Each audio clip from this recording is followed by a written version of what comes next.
and I was just gazing at the hillside, and the traffic was showing no signs of going anywhere, so I was kind of lost in my own thoughts, and the hillside in my mind started to transform, and I could see on the hillside just like a multitude of people, except they didn't really look like people. It was kind of like, it was almost like a scene from The Walking Dead without the gore. They were kind of just zombie-like figures, just stood there, swaying, not moving, not going anywhere, like alive but dead. And I guess, in some ways, that kind of was linking into where my own brain was around existing and living to some degree. But I was fascinated by what I was seeing, and there was just then this sort of fire just dripped down onto one person or one figure that was on this hillside, and that person just erupted in flames, like absolutely just almost like a sort of Catherine wheel kind of thing, and just burst into flames. And it was quite startling, even though all this was going on in my mind's eye. It was quite startling.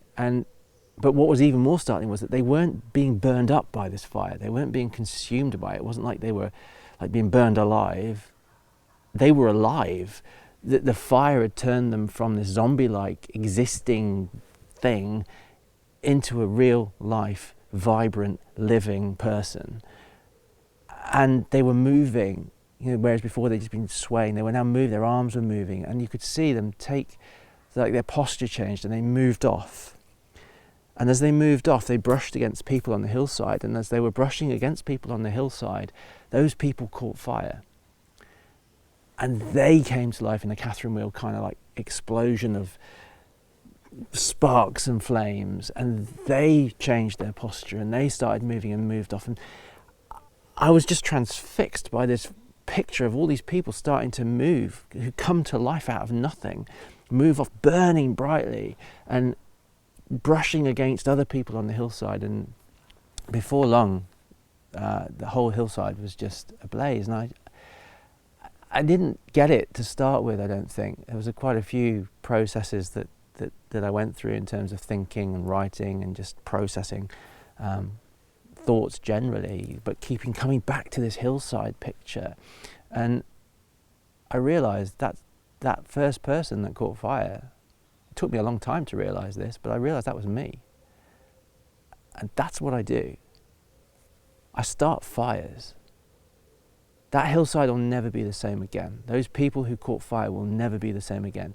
Even if they find their way back to just existing their way through life from being alive, they'll never be the same again, because they caught fire and they experienced what it was to be truly alive. And that's what I do. I give people that